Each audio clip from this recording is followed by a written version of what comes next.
Hey guys, I'm John. Today we're here at the Mishimoto garage to install the brand new Mishimoto Baffled oil catch can system for the 2008 to 2014 Subaru WRX and STI. If you haven't done so already, subscribe to our YouTube channel for more Subaru information.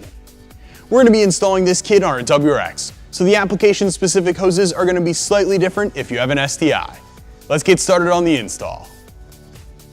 Tools needed for install include 2.5mm Allen key, 5mm Allen key, 10 and 12mm deep sockets, quarter drive 6-inch extension, quarter drive ratchet, 3/8 drive 6-inch extension, 3/8 drive ratchet, 11/16 wrench, needle nose pliers, a pick tool, and a flathead screwdriver.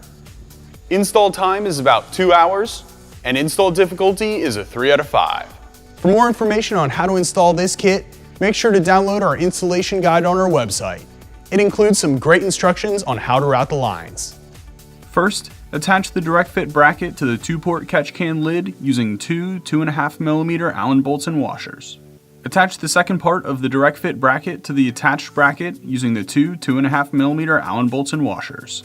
Then, attach the final direct fit bracket to the 3-port can lid using two 2.5mm Allen bolts and washers. Thread and hand tighten the 3 fittings on the 3-port CCV side. The fittings should face upward at a 45-degree angle, just like this. Thread and tighten the 2 fittings on the 2-port can. These fittings are under boost, so they must be tightened with an 11/16 wrench. Using one 10mm bolt, install the 2-port can on the passenger side of the engine bay near the inner fender. Remove the front side battery tie-down 10mm nut. Go ahead and install the 3-port can on the driver's side of the engine bay using that 10mm nut. If you're currently running the stock throttle body hose, use a flathead screwdriver to loosen the worm gear clamp.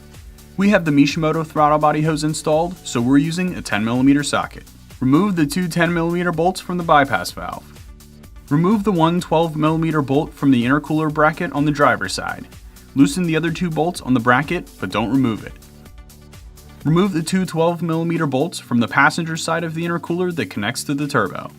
Go ahead and remove the intercooler. Remove a 10mm bolt that holds the plastic molded hose in place near the turbo inlet. Then, remove a second 10mm bolt on the side of the head shown here. Detach the connection near the bypass valve and pull apart the hoses. At the turbo inlet, pull apart the other end of the hose. Once both ends have been separated, pull out the hose. Remove the 12mm bolt from the boost solenoid's bracket and the 5mm Allen head bolt to make room. Using a flathead screwdriver, loosen the clamp holding the hose near the induction hose. Go ahead and remove the hose. Route the supplied L-shaped hose into the forward vent hose on the turbo inlet, which is situated right under the intake manifold runners. Also, use that flathead screwdriver to tighten the worm gear clamp. Once the L-shaped hose is fully tightened, reattach the bracket with the solenoids using the one 12mm bolt and 5mm Allen head bolt. Route the L-shaped hose behind some of the wires and harnesses and over towards the driver's side catch can.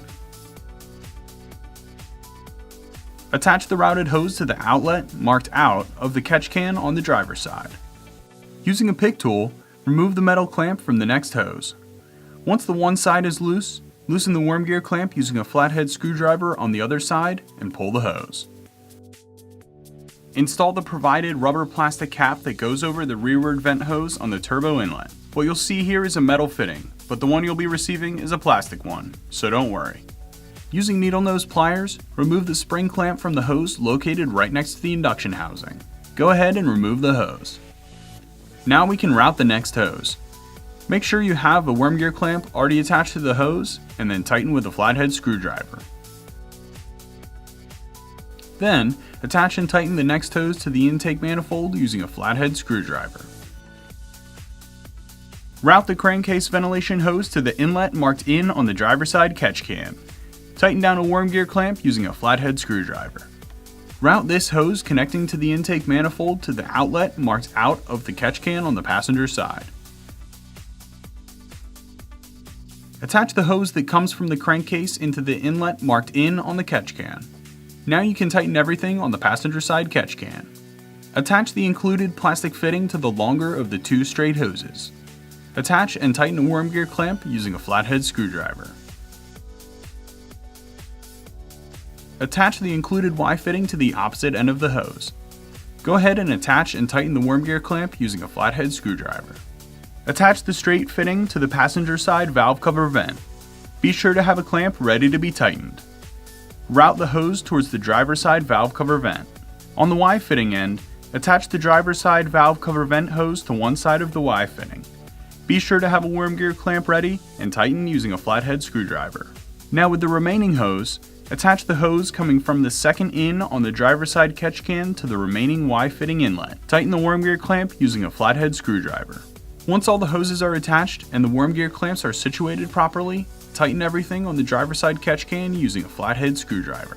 Reinstall the 10mm bolt holding the wire harnesses near the intercooler. Now you're ready to reinstall your intercooler. First, place the intercooler into position in your engine bay. Starting on the turbo inlet of the intercooler, screw in the two 12mm bolts. Reattach the hose to the bypass valve. Tighten the three 12mm bolts on the driver's side bracket. Reattach the bypass valve using the two 10mm bolts you removed earlier. Now that you've installed your brand new Mishimoto Baffled oil catch can system, double check to make sure that all your connections are tight and take your Subaru for a test drive. Mishimoto recommends checking the contents of the cans every 1,000 miles to help determine a baseline. Oil blow-by accumulation will depend based on ambient temperature and driving conditions. After this install, make sure to click subscribe.